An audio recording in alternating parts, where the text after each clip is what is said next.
What is up, viewer out there watching this video? LEGO rocks back here. In the 2015 NHL entry draft, the New York Islanders selected Mathew Barzal out of the WHL's Seattle Thunderbirds. Barzal, in that year, 2014-15, was able to notch up 57 points in 44 games, which was good enough to give him a spot 16th overall in the draft.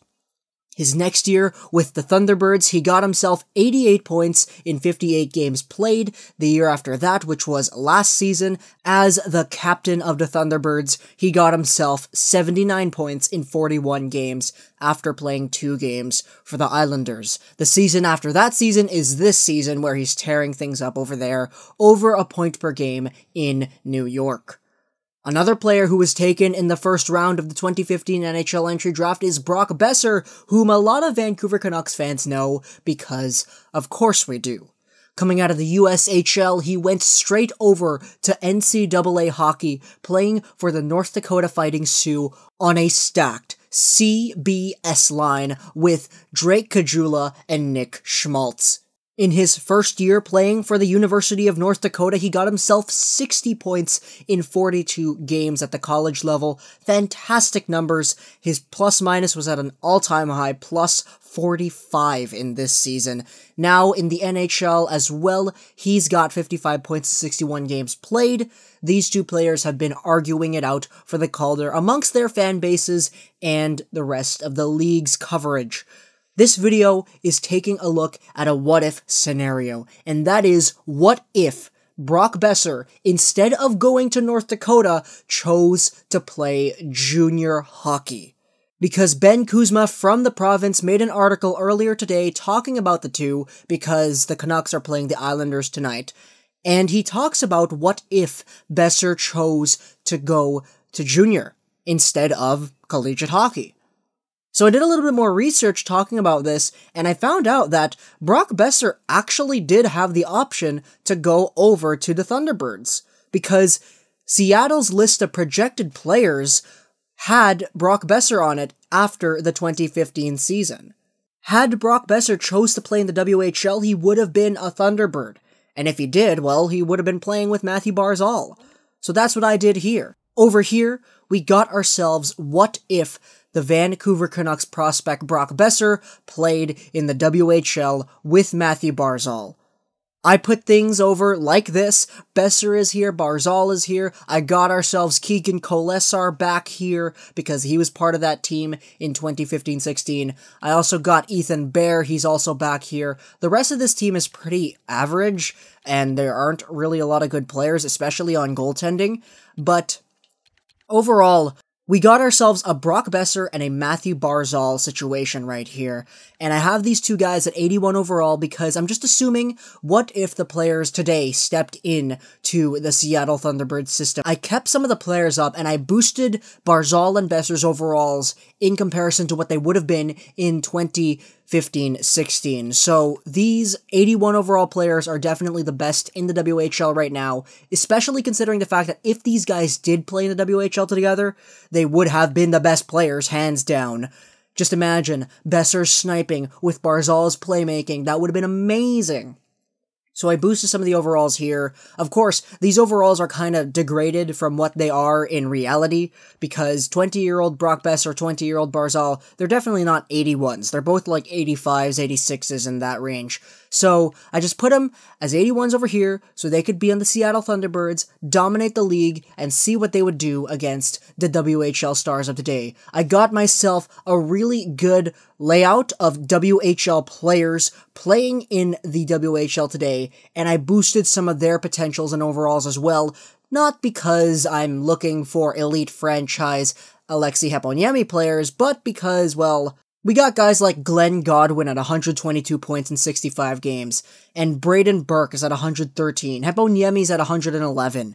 We got a whole bunch of guys with a whole bunch of points in the WHL at the moment, and I felt it would be kind of silly if these guys who are getting 122 points today are only getting like 60 points in the sim. So I boosted a whole bunch of players from the WHL so they'd be getting monster seasons. I have Boeser and Barzal at 81, hopefully they get monster seasons as well, and this video will just explore that simple, trivial idea: what if Boeser and Barzal were playing for the Seattle Thunderbirds? What if Brock Boeser chose junior? Let's go over to our calendar in this season mode for the Seattle Thunderbirds, and we will go all the way to March, and we will sim. I'll see you guys at the end of our simulation.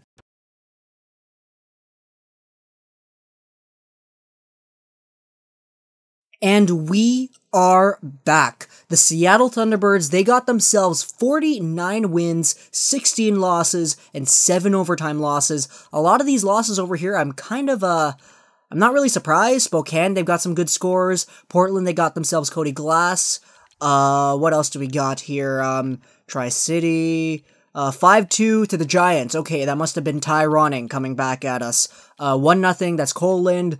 5-3, that's Cole Lind. Yeah, 7-0, that's Cody Glass, for Bellows and whatnot. Brandon Wheat King's got some good players too. Swift Current, they've got a really good batch of players. So let's go over against the statistics, and we'll see just how well Barzal and Boeser were able to play in the WHL. Let's go to Stats Central and check things out right here. Oh my god. Oh my god. Brock Boeser, 143 points. Oh my god, 88 goals, 55 assists, 143 points for Brock Boeser playing for the Thunderbirds. Mathew Barzal with 31 goals, 104 assists, 135 points in total.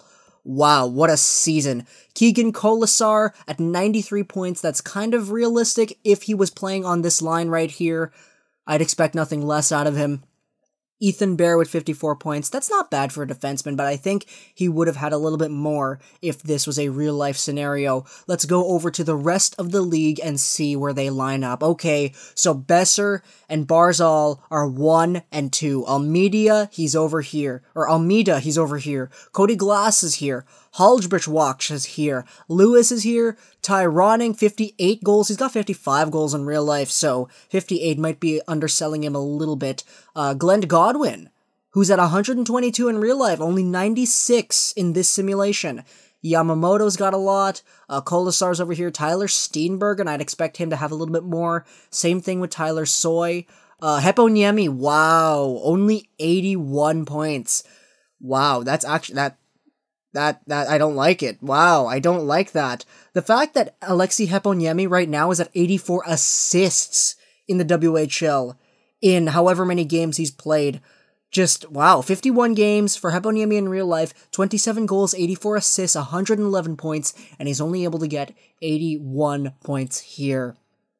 This is kind of why I boosted all the overalls. You can see, like, Heponiemi's not a 90 or a 73 in real life. Where's Ty Ronning? Ty Ronning is not a 70 in real life. Like a lot of these players, I boosted them just with the intent of getting more points out of our simulation, which, you know, we accomplished. I mean, Habelwalk over here with 113. He's at 113 in real life with 65 games played. So 113 and 72, that's not bad. But of course, in real life, he'd probably be at a little bit more than that. But Boeser and Barzal at 1 and 2. 143 points for Boeser, 135 points for Barzal. Let's go over to the power play points. Yeah, Boeser and Barzal up there with the 30s. Shorthanded goals, Boeser got a shorty. Game winners, shots. Brock Boeser with 356 shots, 24% shooting percentage. Fantastic. I didn't increase any of the goaltender stats, so that's why these might be a little bit inflated. But, you know, the purpose of this was just to get a whole bunch of points and to see how many points they could get in a scenario where they're all playing together. So, yeah, I'm just surprised. Glenn Godwin only got 96. Lewis is up here. That's a pretty good one. Ronning, 58 goals when he's got 55 in real life. Cody Glass has a little bit too much, in my opinion. Cole Lind. Where's Cole Lind? Cole Lind is over here. He's got 80 in the game, but in real life, Cole Lind, he's at, 87. So, yeah, it's a little bit less than what he's got in real life. Kiefer Bellows only at 77 when his partner, Cody Glass, all the way up here at 122. I don't know how I feel about that, but Boeser and Barzal, easily the best two players in the league. Wow. Fantastic performance. 88 goals for Brock Boeser. 104 assists for Mathew Barzal. He's looking more like Alexei Heponiemi, sort of.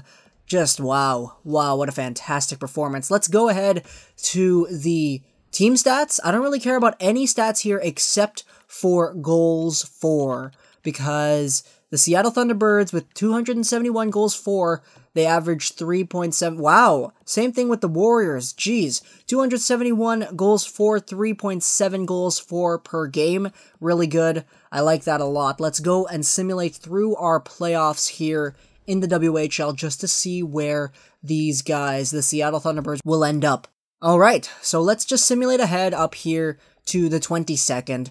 Playoff matches have been determined. Alright, a loss, a win, a loss, a loss, a win, a loss. We're out. Yeah, we're out. We lost to Everett. Okay. Okay. I don't like it, man. I don't like it. Seattle with a really good season. They're not able to come away with the victory here, and they're just another disappointment. A lot of goals scored, but they can't make it out of the first round of the playoffs. Hope you guys enjoyed this video tour. Plus, thanks for downloading controls like that's Wrestling and Gaming, and bye.